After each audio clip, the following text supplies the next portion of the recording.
worldwide. So even though this deal with Command, I mean, quality of drums are not going to change at all. Is that fair to say? Well, you know, that's part of the deal.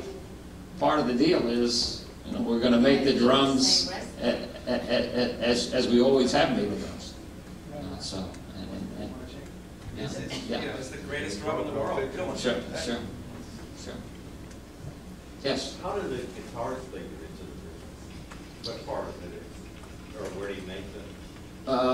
The guitars, well, great-grandfather started making banjos and drums and mandolins in 1883, and guitars came on later, but guitars didn't get popularized really until the 30s, and electric guitars came on in the 40s,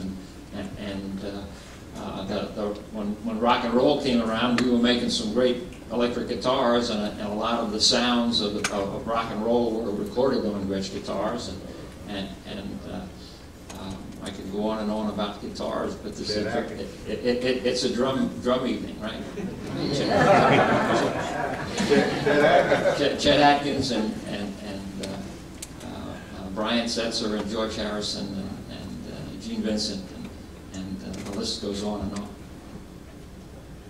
And how guitars fit in? Well, U.S. where they're made. We have a custom shop in Corona, California, where we make handmade Gretsch guitars. We have a professional factory in Japan, a factory in Korea, and we make guitars in China and in Indonesia. So it's really a worldwide business. And our distribution partner, our marketing partner, is the Fender Company. And it was part of my goal to grow the business through strategic alliances. And so we set the goal of partnering with the best in the business. Command is the largest percussion distributor in the world. So 8 years ago when we partnered with them, we knew them, that they had a wonderful reputation, and those are the people we wanted to partner with. And 3 years later we partnered with Fender, and earlier, late last year, Fender bought Command.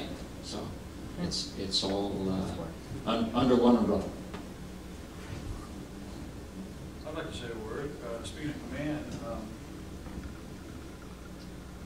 I wholeheartedly endorse what you just said. I've been, of course, dealing with both Command and all the other companies in Gretsch before, but I can say that Command you picked a great partner. And Don Whaley in the back is my Command guy. And, Don is responsible for all the Gretsch drums that are here tonight. And speaking of that, did anybody get a look at this drum set? Like I said, I had to keep my eyes closed when I was playing a while ago because it's so beautiful. And this just came in this week, and we have all the 125th anniversary drums here. Isn't that right, John? Yes. We have a couple more types of drum sets, and 2 snare drums, and just along the lines of what you said earlier, we got some great catalogs that people can take home. Right. And drool.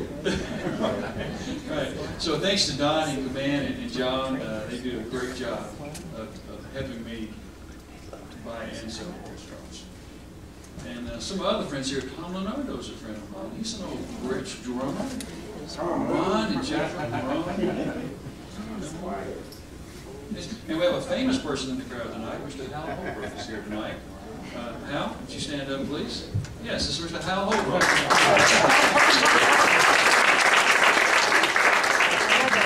He drove 150 miles? Right. 150 miles. Real Hal Holbrook, that other guy's just an actor. Oh, okay. This Hal doesn't act. He's for real. That's exactly right. Hal drove 150 miles to be here tonight. Nice to see you guys. So, more questions? Anyone?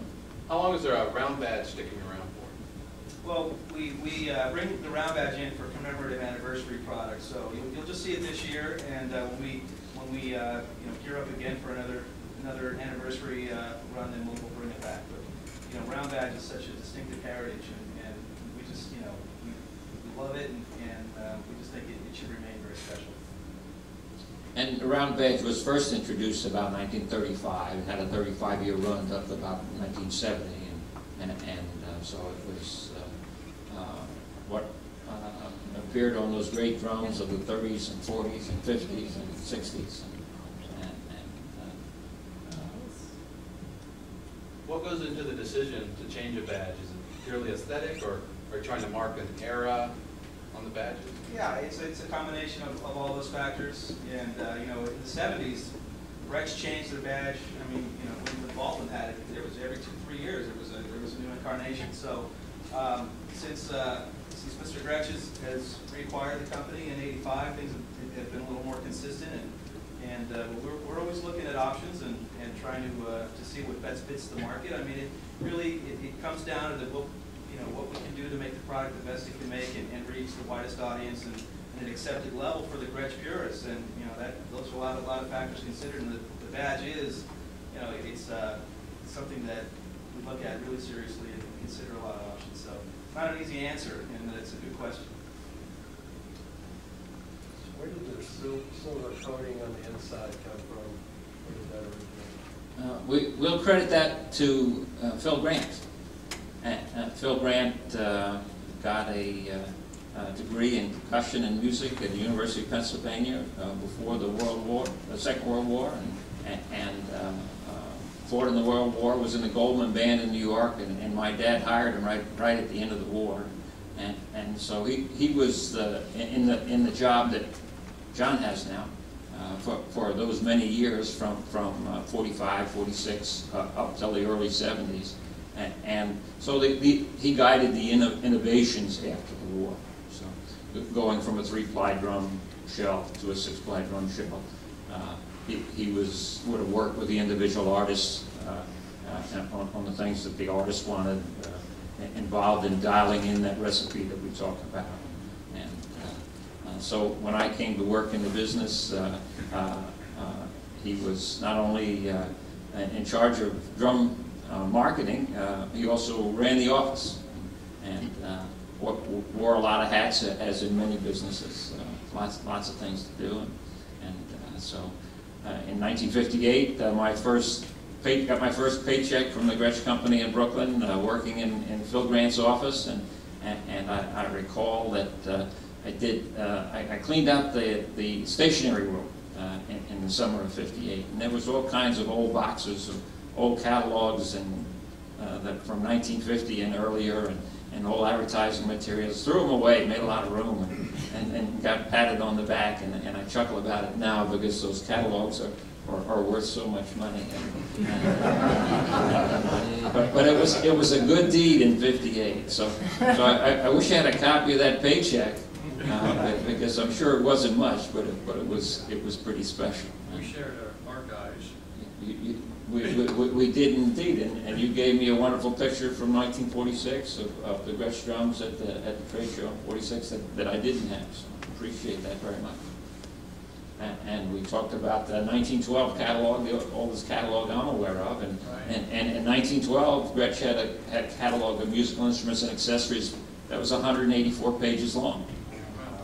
So I'm looking forward to catching the catalogs earlier than that. Because certainly if it was 184 pages in 1912, I know there were many catalogs earlier, but those are still to be found. And everybody talks fondly about the round badge drums, and you're all invited to visit us in Savannah, Georgia, incidentally. And let us know in advance so you know whether we're there or not. We travel a lot to good places like Memphis, so we'd hate to be in Memphis when you're in Savannah. But we'll show you some of the drums that predated the 1935 round badge drums, Gretsch American drums that were introduced anyone like to venture the year the Gretsch American was introduced in what year? Bernardo Awards over here. Bernardo. 1927. So that's probably the first time that we put Gretsch only on a drum shell in 1927. Before that, the brand that we were selling from the turn of the century was an incredible forward-looking name, and the drums we were selling were 20th century drums. So you think in 1900, what an incredible forward-looking name that was. And so we've got some 20th century drums from the early 1900 period that don't have Gretsch on them at all, and then some 20th century drums that have Fred Gretsch Manufacturing Company on them, and then there's kind of an era between the two where it has F, G, MFG, CO. So it went from 20th century, the F, G, MFG, CO, to 20th century Fred Gretsch Manufacturing Company.